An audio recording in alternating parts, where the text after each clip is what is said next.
We'll make it available. Mr. Paulsen's recognized. Thank you, Mr. Chairman. Mr. Werfel, you opened your report with the TIGTA's findings that the IRS used inappropriate criteria that identified for review Tea Party and other organizations applying for tax-exempt status based on their names or policy positions. I'm going to ask you this question, though. Were some of the organizations that were targeted for their personal beliefs, were they asked for their donor lists? I believe 20, it's my understanding that roughly 27 entities were asked for their donor lists, yes. Do you know if these donor lists were used to target individual donors in the IRS for audits? I don't have precise information on exactly how that information was used. I think that's part of the ongoing review.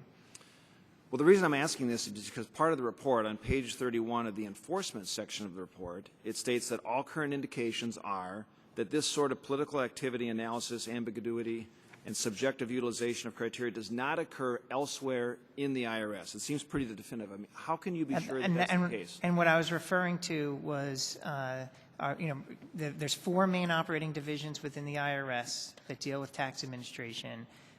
The one that's the subject of this audit report is the Tax-Exempt Government Entities Organization. The conclusion that's reached in the report is right now in areas, for example, in our Wage and Investment Division, which deals with individual taxpayers, small business, and large business, those areas, we don't have current evidence that the criteria and the screening criteria are inappropriate.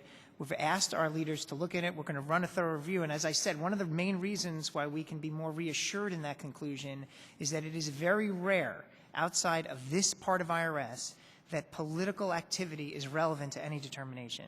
Well, I would assume that many of these issues should be considered rare to occur in the first place. I know that there's a publication. It's the Declaration of Taxpayer Rights. It was also part of the report you submitted.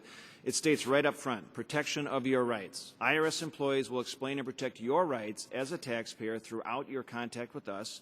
The IRS will not disclose to anyone the information you give us except as authorized by law. We know that that has already been violated and that information has been leaked publicly. You have the right to know why we were asking you for the information and how we will use it.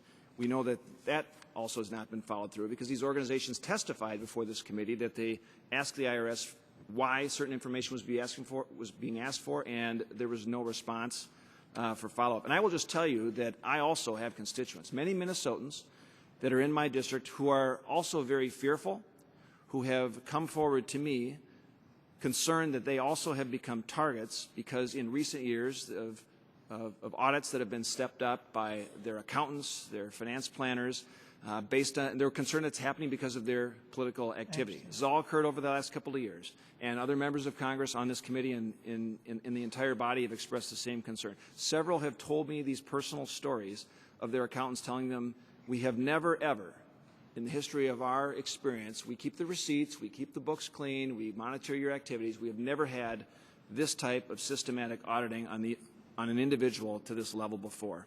And so we now know that information on individual donors has been collected. We know that information has been leaked, and we know that these audits have intensified on individuals. And I think there's, from my perspective, the report before us has some glaring omissions. That's going to have to be a follow-up report coming down the road. And in the end, what assurance can you give the American people, can you give this committee to making sure that individual taxpayer rights are being protected and there's a plan in place to make sure that that will happen? 2 reactions. One, to the extent, and I probably should have said this earlier to this committee and to the chairman, to the extent there's particular areas in the report and questions that aren't answered, I mean, me, along with the IRS, would be very interested to have that feedback and would commit to exploring those questions with this committee and figuring out the best way to get answers.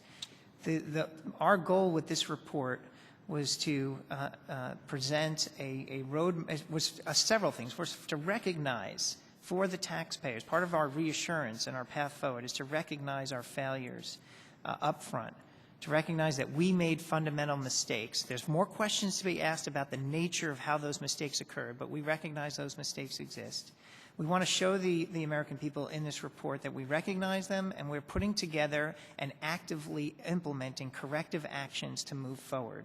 We brought in experts with public sector management to help lead the IRS going forward on these new activities to improve. And some of those activities involve reviewing our current operations to ask the very questions you're answering. So, Mr. Werfel, let me just ask you this as my time runs out. But there are several employees, and you've described how you have to go through appropriate procedures, but are you seeking the removal right now of Ms. Lerner or any other individuals? And does Congress need to have legislative changes that would allow you to hold these employees accountable so that we can make sure that the trust is restored for the American people? And if you could just answer briefly. Yeah, I will answer in two ways. One, with respect to a specific employee, I can inform you of our current actions. I just have to do it in a non-public setting to protect that employee's privacy rights. Secondly, as I said earlier, there are due process procedures in place that are put in place for federal employees with respect to how their discipline or potential removal are handled. I'm not going to comment on whether they're good or bad. I'm saying right now that I'm following the rule of law and moving as aggressively as we can. Thank you.